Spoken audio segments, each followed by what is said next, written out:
Baik, terima kasih. Kami dari Himpunan Pengusaha Muda Indonesia Kabupaten Pinrang. Saya Ketua Umum dan di samping saya Bendahara Panitia Faisal.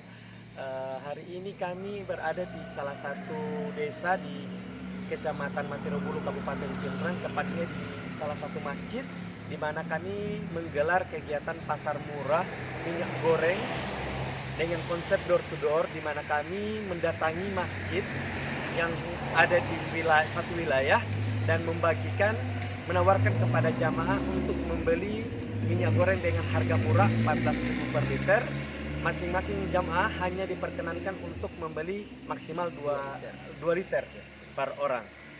Konsep ini kami lakukan untuk menghindari kerumunan yang pertama, dan yang kedua sebagai motivasi warga bisa sholat subuh berjamaah, apalagi kita sudah menyongsong bulan Ramadan.